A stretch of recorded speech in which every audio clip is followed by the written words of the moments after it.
जीवन में फेंकने योग्य चीज क्रोध है, बांटने योग्य वस्तु मुस्कुराहट है, खरीदने वाला सामान अनुभव है और एकत्रित करने वाला पदार्थ ज्ञान है।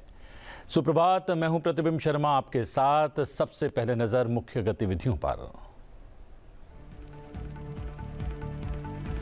आज अंतरिक्ष में इसरो करेगा बड़ा धमाका। PSLV C60 रॉकेट से 2 उपग्रह SDX-01 और SDX-02 करेगा लॉन्च। सफल होने पर ऐसा करने वाला भारत बन जाएगा दुनिया का चौथा देश।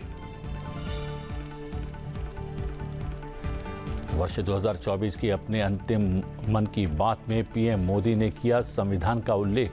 कहा 26 जनवरी को अपने 75 वर्ष पूरे करने वाला भारतीय संविधान हर मायने में समय की कसौटी पर उतरा है खरा। देशवासियों से की प्रस्तावना पढ़ने की अपील। जनवरी से शुरू हो रहे महाकुंभ में बड़ी संख्या में शामिल होने की देशवासियों से भी की अपील। उत्तर प्रदेश के मुख्यमंत्री योगी आदित्यनाथ राष्ट्रपति द्रौपदी मुर्मू और उपराष्ट्रपति जगदीप धनखड़ को महाकुंभ के लिए कर गए आमंत्रित। महाकुंभ का प्रतीक चिन्ह और नववर्ष का कैलेंडर और डायरी भी की भेंट। उत्तर भारत के कई हिस्सों में बारिश और पहाड़ी इलाकों में भारी बर्फबारी के बाद बड़ी ठंड।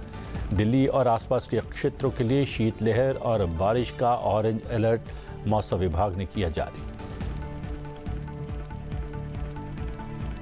प्रधानमंत्री नरेंद्र मोदी ने हम्पी कोनेरू को 2024 FIDE महिला विश्व रैपिड चैंपियनशिप जीतने पर दी बधाई। कहा, आपकी जीत लाखों लोगों को करेगी प्रेरित।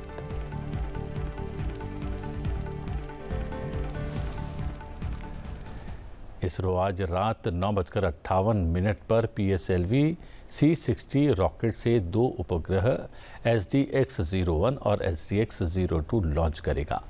Space docking experiment SpaDeX mission के तहत ये उपग्रह 476 किलोमीटर की ऊंचाई पर स्थापित किए जाएंगे। हम आपको बता दें कि भारतीय अंतरिक्ष अनुसंधान संगठन आज रात 9:58 पर श्रीहरिकोटा के सतीश धवन अंतरिक्ष केंद्र से PSLV C60 रॉकेट के जरिए 2 उपग्रहों को लॉन्च करेगा।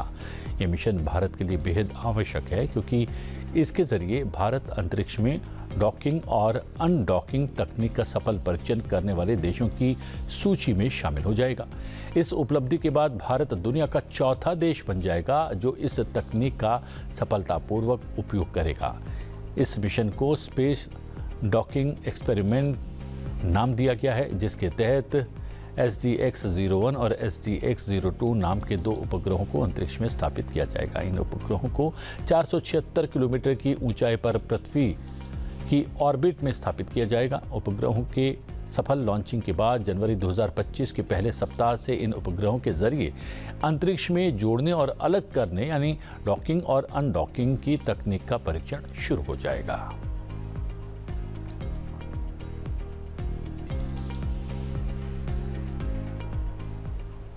प्रधानमंत्री नरेंद्र मोदी ने रविवार को साल 2024 के अपने आखिरी मन की बात में देशवासियों को संबोधित किया। इस 117वें एपिसोड में प्रधानमंत्री नरेंद्र मोदी ने संविधान को देश का पथ प्रदर्शक बताते हुए इसके महत्व पर जोर दिया। प्रधानमंत्री नरेंद्र मोदी ने कहा कि 2025 में 26 जनवरी को हमारे संविधान को लागू हुए 75 वर्ष पूरे हो जाएंगे। ये हम सभी के लिए गौरव की बात है। हमारे संविधान निर्माताओं ने जो हमें संविधान सौंपा है वो हर समय की कसौटी पर खरा उतरा है। ये संविधान हमारे लिए गाइडिंग लाइट और मार्गदर्शक है। इसकी वजह से ही मैं आपसे मन की बात के माध्यम से संवाद कर पा रहा हूं। 2025 बस अब तो आ ही गया है, दरवाजे पर दस्तक दे ही रहा है। 2025 में 26 जनवरी को हमारे संविधान को लागू हुए 75 वर्ष होने जा रहे हैं। हम सभी के लिए बहुत गौरव की बात है। हमारे संविधान निर्माताओं ने हमें जो संविधान सौंपा है वो समय की हर कसौटी पर खरा उतरा है। संविधान हमारे लिए गाइडिंग लाइट है, हमारा मार्गदर्शक है। ये भारत का संविधान ही है जिसकी वजह से मैं आज यहाँ हूँ, आपसे बात कर पा रहा हूँ।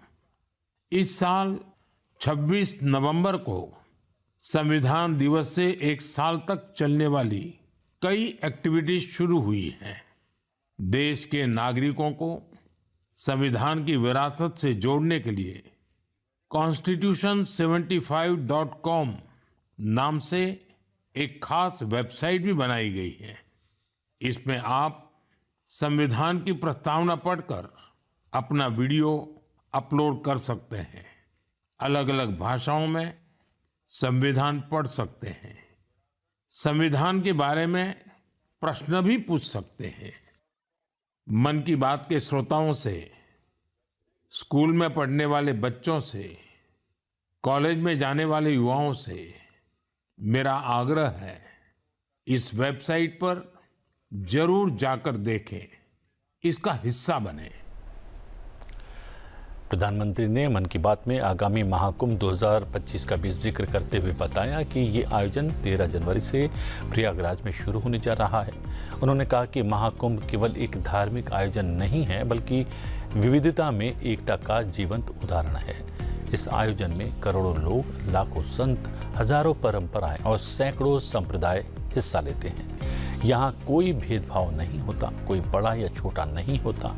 यह आयोजन वास्तव में एकता का महाकुंभ है। साथियों, अगले महीने 13 तारीख से प्रयागराज में महाकुंभ भी होने जा रहा है।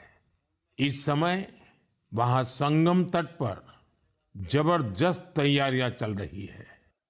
मुझे याद है, अभी कुछ दिन पहले जब मैं प्रयागराज गया था तो हेलीकॉप्टर से पूरा कुंभ क्षेत्र देखकर दिल प्रसन्न हो गया था। इतना विशाल, इतना सुंदर, इतनी भव्यता। साथियों, महाकुंभ की विशेषता केवल इसकी विशालता में ही नहीं है, कुंभ की विशेषता इसकी विविधता में भी है। इस आयोजन में करोड़ों लोग एक साथ एकत्रित होते हैं।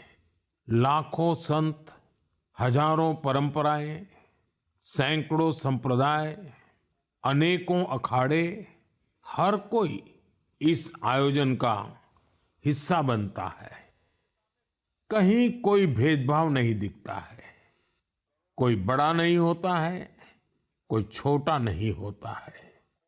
अनेकता में एकता का ऐसा दृश्य विश्व में कहीं और देखने को नहीं मिलेगा। इसलिए हमारा कुंभ एकता का महाकुंभ भी होता है। इस बार का महाकुंभ भी एकता के महाकुंभ के मंत्र को सशक्त करेगा। मैं आप सबसे कहूंगा, जब हम कुंभ में शामिल हो तो एकता के इस संकल्प को अपने साथ लेकर वापस आए। हम समाज में विभाजन और विद्वेष के भाव को नष्ट करने का संकल्प भी लें।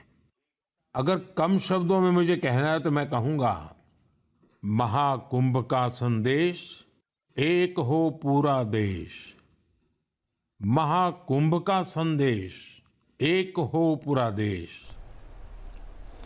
बच्चों की पसंदीदा एनिमेशन सीरीज केटीबी यानी कृष, त्रिश और बाल्टी बॉय का जिक्र करते हुए प्रधानमंत्री ने कहा कि बच्चों की पसंदीदा एनिमेशन सीरीज केटीबी का दूसरा सीजन भी आ गया है। ये 3 एनिमेशन कैरेक्टर हमें भारतीय स्वतंत्रता संग्राम के उन नायक नायिकाओं के बारे में बताते हैं जिनकी ज्यादा चर्चा नहीं हुई है। साथियों, मन की बात यानी MKB में अब बात KTB की। जो बड़े बुजुर्ग हैं, उनमें से बहुत से लोगों को KTB के बारे में पता नहीं होगा। लेकिन जरा बच्चों से पूछिए, KTB उनके बीच बहुत ही सुपरहिट है। KTB यानी कृष, त्रुष और बाल्टी बॉय। आपको शायद पता होगा, बच्चों की पसंदीदा एनिमेशन सीरीज और उसका नाम है केटीबी भारत है हम। और अब इसका दूसरा सीजन भी आ गया है। ये 3 एनिमेशन कैरेक्टर हमें भारतीय स्वतंत्रता संग्राम के उन नायक नायिकाओं के बारे में बताते हैं जिनकी ज्यादा चर्चा नहीं होती। हाल ही में इसका सीजन 2 बड़े ही खास अंदाज में international film festival of India Goa में लॉन्च हुआ। सबसे शानदार बात यह है कि ये सीरीज न सिर्फ भारत की कई भाषाओं में बल्कि विदेशी भाषाओं में भी प्रसारित होती है। इसे दूरदर्शन के साथ साथ अन्य ओटीटी प्लेटफॉर्म पर भी देखा जा सकता है। साथियों, हमारी एनिमेशन फिल्मों की, रेगुलर फिल्मों की, टीवी सीरियल्स की पॉपुलैरिटी दिखाती है कि भारत की क्रिएटिव इंडस्ट्री में कितनी क्षमता है। यह इंडस्ट्री न सिर्फ देश की प्रगति में बड़ा योगदान दे रही है बल्कि हमारी इकोनॉमी को भी नई ऊंचाइयों पर ले जा रही है। हमारी फिल्म एंड एंटरटेनमेंट इंडस्ट्री बहुत विशाल है। देश की कितनी ही भाषाओं में फिल्में बनती हैं, क्रिएटिव कंटेंट बनता है। मैं अपनी फिल्म और एंटरटेनमेंट इंडस्ट्री को इसलिए भी बधाई देता हूं क्योंकि उसने एक भारत श्रेष्ठ भारत के भाव को सशक्त किया है। प्रधानमंत्री ने मन की बात में वेव्स के बारे में विस्तार से बातचीत की। वेव्स की तुलना दावोस में आयोजित होने वाले विश्व आर्थिक मंच जैसे वैश्विक आयोजनों से करते हुए प्रधानमंत्री नरेंद्र मोदी ने कहा कि मीडिया और मनोरंजन उद्योग के दिग्गजों के साथ साथ दुनिया भर से रचनात्मक लोग 5 से 9 फरवरी तक आयोजित होने वाले इस शिखर सम्मेलन के लिए दिल्ली में एकत्रित होंगे। उन्होंने कहा कि ये शिखर सम्मेलन भारत को वैश्विक मनोरंजन सामग्री निर्माण का केंद्र बनाने की दिशा में एक महत्वपूर्ण कदम है। साथियों, मैं आपको एक और खुशखबरी देना चाहता हूं।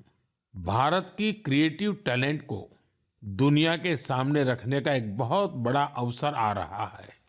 अगले साल हमारे देश में पहली बार वर्ल्ड ऑडियो विजुअल यानी वेव्स समिट का आयोजन होने वाला है। आप सभी ने दावोस के बारे में सुना होगा, जहां दुनिया के अर्थ जगत के महारथी जुटते हैं। उसी तरह वेव्स समिट में दुनिया भर के मीडिया और एंटरटेनमेंट इंडस्ट्री के दिग्गज, क्रिएटिव वर्ल्ड के लोग भारत आएंगे। यह समिट भारत को ग्लोबल कंटेंट क्रिएशन का हब बनाने की दिशा में एक महत्वपूर्ण कदम है। मुझे यह बताते हुए गर्व हो रहा है, इस समिट की तैयारी में हमारे देश के यंग क्रिएटर्स भी पूरे जोश से जुड़ रहे हैं। जब हम $5 ट्रिलियन इकोनॉमी की ओर बढ़ रहे हैं, तब हमारी क्रिएटर इकोनॉमी एक नई एनर्जी ला रही है। मैं भारत की पूरी एंटरटेनमेंट और क्रिएटिव इंडस्ट्री से आग्रह करूंगा, चाहे आप यंग क्रिएटर हो या एस्टैब्लिश्ड आर्टिस्ट, बॉलीवुड से जुड़े हो या रीजनल सिनेमा से, टीवी इंडस्ट्री के प्रोफेशनल हो या एनिमेशन के एक्सपर्ट, गेमिंग से जुड़े हो या एंटरटेनमेंट टेक्नोलॉजी के इनोवेटर, आप सभी वेव समिट का हिस्सा बने। उत्तर प्रदेश के मुख्यमंत्री योगी आदित्यनाथ ने रविवार को राष्ट्रपति द्रौपदी मुर्मू और उपराष्ट्रपति जगदीप धनखड़ से मुलाकात कर उन्हें अगले साल आयोजित होने वाले महाकुंभ में शामिल होने के लिए आमंत्रित किया। मुख्यमंत्री योगी आदित्यनाथ ने रविवार को नई दिल्ली में राष्ट्रपति द्रौपदी मुर्मू से भेंट की और उन्हें महाकुंभ का निमंत्रण दिया। मुख्यमंत्री ने उपराष्ट्रपति जगदीप धनखड़, वित्त मंत्री निर्मला सीतारमण और दिल्ली के उपराज्यपाल विनय कुमार सक्सेना को भी प्रयागराज में होने जा रहे महाकुंभ 2025 के लिए आमंत्रित किया। उत्तर प्रदेश के मुख्यमंत्री योगी आदित्यनाथ ने विशिष्ट जनों को निमंत्रण पत्र के साथ ही महाकुंभ 2025 के लोगो वाला प्रतीक चिन्ह, कलश महाकुंभ से जुड़ा हुआ साहित्य, नववर्ष का टेबल कैलेंडर और डायरी भेंट की। इससे पहले मुख्यमंत्री योगी आदित्यनाथ ने शनिवार को पूर्व राष्ट्रपति रामनाथ कोविंद, गृह मंत्री अमित शाह, रक्षा मंत्री राजनाथ सिंह, भाजपा के राष्ट्रीय अध्यक्ष और केंद्रीय स्वास्थ्य मंत्री जगत प्रकाश नड्डा, मिजोरम के राज्यपाल जनरल वीके सिंह से मुलाकात की और सभी विशिष्ट जनों को महाकुंभ से संबंधित उपहार भेंट किए। प्रत्येक 12 वर्ष पर आयोजित होने वाला महाकुंभ उत्तर प्रदेश के प्रयागराज में 13 जनवरी से 26 फरवरी तक आयोजित किया जाने वाला है।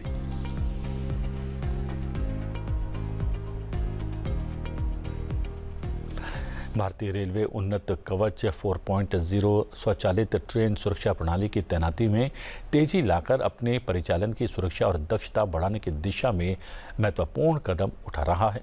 ये अपने प्रमुख मार्गों पर उन्नत कवच 4.0 स्वचालित ट्रेन सुरक्षा प्रणाली को तैनात करने की गति बढ़ा रहा है।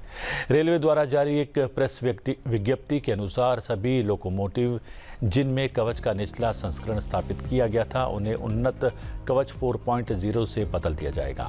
मालदा टाउन से डिब्रूगढ़ तक एनएफ रेलवे पर लगभग 1966 आरकेएम की लंबाई को कवच के कार्यान्वयन के लिए पहचाना गया है। भारतीय रेलवे द्वारा अपने प्रमुख मार्गों पर कवच 4.0 का कार्यान्वयन अपने बुनियादी ढांचे को आधुनिक बनाने और सुरक्षा मानकों को बेहतर बनाने की एक व्यापक पहल है। कवच 4.0 जैसी तकनीक का लाभ उठाकर कनेक्टिविटी सिस्टम सुचारू संचालन सुनिश्चित करेगा, मानवीय त्रुटि को कम करेगा और सबसे महत्वपूर्ण रूप से दुर्घटनाओं को रोकेगा। कवच 4.0 प्रणाली कई महत्वपूर्ण तकनीकी घटकों पर बनाई गई है, जिनमें स्टेशन कवच शामिल है, जो लोकोमोटिव और RFID टैग का मार्गदर्शन करने के लिए लोको कवच और सिग्नलिंग सिस्टम की जानकारी प्राप्त करता है और कवच 4.0 को शुरू करके भारतीय रेलवे यात्रियों के लिए रेल यात्रा को और भी सुरक्षित बनाने के लिए प्रतिबद्ध है। ये कदम रेलवे नेटवर्क को मजबूत करने और देश भर के रेल नेटवर्क में सुरक्षा उपायों को बढ़ावा देने की एक बड़ी योजना का अहम हिस्सा है।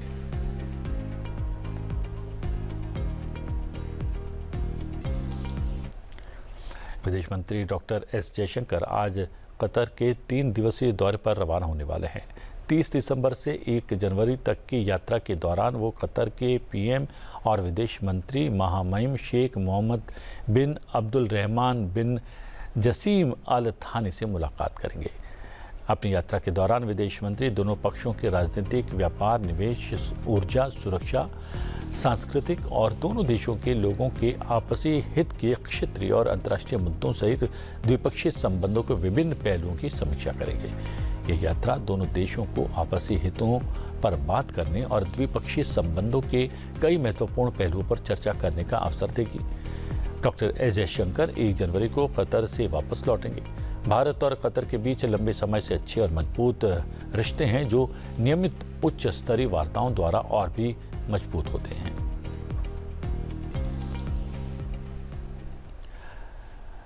अमेरिका के नवनिर्वाचित राष्ट्रपति डोनाल्ड ट्रंप ने H-1B वीज़ा कार्यक्रम का समर्थन किया है। इस वीज़ा के माध्यम से अधिक कुशल विदेशी कामगार अमेरिका में आ सकते हैं। एक समाचार पत्रिका को दिए साक्षात्कार में डोनाल्ड ट्रंप ने कहा कि वो विशेषज्ञता वाली नौकरियों के लिए अमेरिका आने वाले हजारों विदेशी कामगारों को H-1B वीज़ा देने का समर्थन करते हैं। अपने पहले कार्यकाल में भी ट्रंप ने विदेशी कामगारों को वीज़ा देने को सीमित करते हुए इस कार्यक्रम की आलोचना की थी। लेकिन इस वर्ष के चुनाव प्रचार अभियान में ट्रंप ने विदेश में जन्मे ऐसे कामगारों को कानूनी दर्जा देने का संकेत दिया था, जिन्होंने अमेरिका के किसी भी विश्वविद्यालय से स्नातक परीक्षा उत्तीर्ण की हो।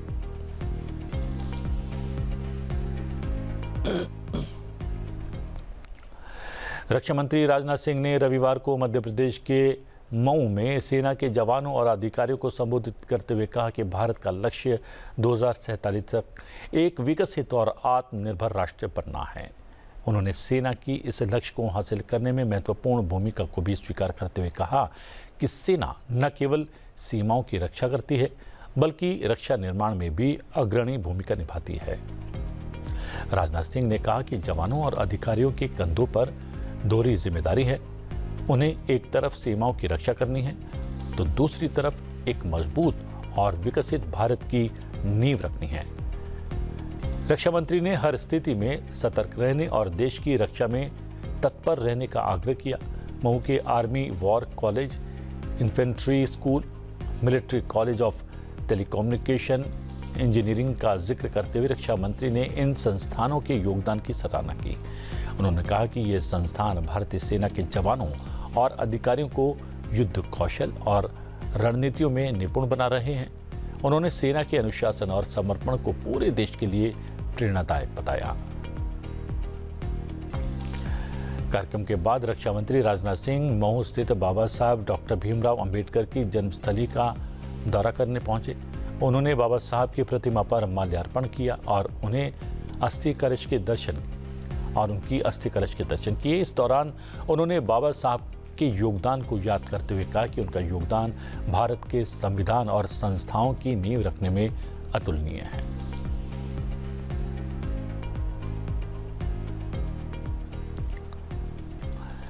दिल्ली, एनसीआर और उत्तर भारत में बारिश और बर्फबारी के बाद ठंड बढ़ गई है। मौसम विभाग ने शीतलहर और घने कोहरे के लिए अलर्ट जारी किया है। 1 से 6 जनवरी तक पश्चिमी हिमालय क्षेत्र में पश्चिमी विक्षोभ के असर से ठंड और कोहरा बढ़ने वाला है। देश के ऊंचाई वाले कई पहाड़ी इलाकों में बर्फबारी और मैदानी क्षेत्रों में बारिश के कारण तापमान नीचे गिर गया है। मौसम विभाग ने सोमवार यानी आज से देश के कुछ इलाकों में न्यूनतम तापमान 0 या इससे नीचे गिरने की संभावना जताई है। कश्मीर के गुलमर्ग और पहलगांव में तापमान 0 से नीचे बना हुआ है। घाटी के बाकी हिस्सों में भी तेज ठंड जारी है। मौसम विभाग ने साल 2024 के अंतिम दिनों और नए साल 2025 के शुरुआती दिनों में उत्तर भारत में शीत लहर चलने और बारिश और बर्फबारी होने की संभावना जताई है। 30 दिसंबर से 2 जनवरी तक हिमाचल प्रदेश, जम्मू कश्मीर, पंजाब, हरियाणा और राजस्थान के कुछ क्षेत्रों में शीतलहर चल सकती है। आज पश्चिमी और पूर्वी उत्तर प्रदेश में तापमान में गिरावट आएगी। आने वाले 5 दिनों के दौरान उत्तर प्रदेश में न्यूनतम तापमान में 4 से 6 डिग्री सेल्सियस की गिरावट दर्ज की जा सकती है। अगले 3 दिनों के दौरान पंजाब, हरियाणा, चंडीगढ़, दिल्ली और राजस्थान में 3 से 4 डिग्री सेल्सियस की गिरावट की संभावना है। वहीं कश्मीर में चिल्ला-ए-कला का सितम जारी है। घाटी का तापमान 0 से नीचे चला गया है और कई दिनों से डल झील जमी हुई है।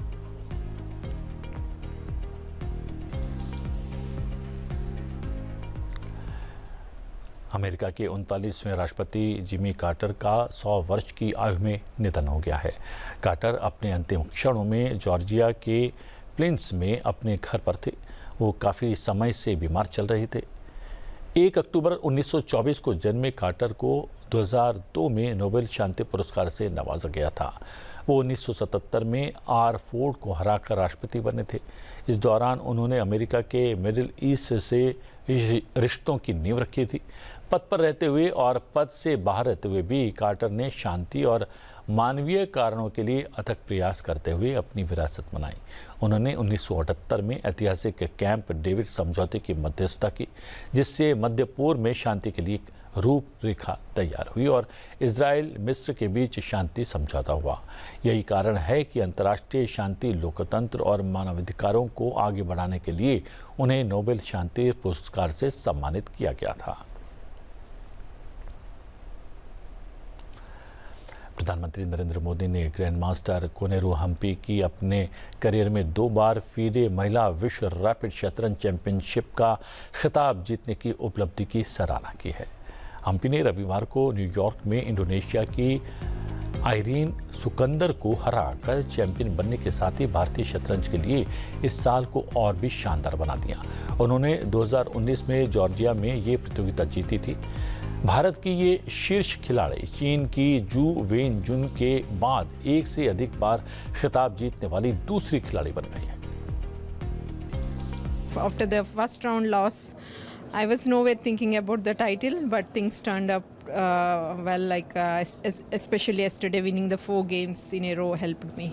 Literally, I haven't slept properly after coming here, so it wasn't easy to play restlessly, but I'm happy that I managed to do it.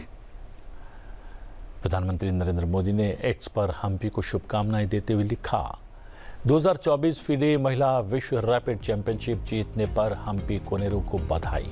उनकी दृढ़ता और प्रतिभा लाखों लोगों को प्रेरित करती है। ये जीत और भी ऐतिहासिक है क्योंकि ये उनका दूसरा विश्व रैपिड चैंपियनशिप खिताब है, जिससे वो ये अविश्वसनीय उपलब्धि हासिल करने वाली एकमात्र भारतीय खिलाड़ी बन गई हैं। भारत के स्टार तेज गेंदबाज जसप्रीत बुमराह भारत और ऑस्ट्रेलिया के बीच मेलबर्न क्रिकेट ग्राउंड पर खेले जा रहे बॉक्सिंग डे टेस्ट मैच में धमाकेदार गेंदबाजी करते हुए इतिहास रचते हुए नजर आए। इस मैच में अपने बेहतरीन स्पेल में उन्होंने 3 बड़े रिकॉर्ड अपने नाम किए। जसप्रीत बुमराह गेंदों के मामलों में 200 टेस्ट विकेट लेने वाले सबसे तेज भारतीय गेंदबाज बन गए हैं। दाएं हाथ के इस तेज गेंदबाज ने 200 टेस्ट विकेट के लिए 8,484 गेंद की हैं। भारत के तेज गेंदबाज ने अपने 44वें टेस्ट में ये उपलब्धि हासिल की है और ऑलराउंडर रविंद्र जडेजा के रिकॉर्ड की बराबरी कर ली है।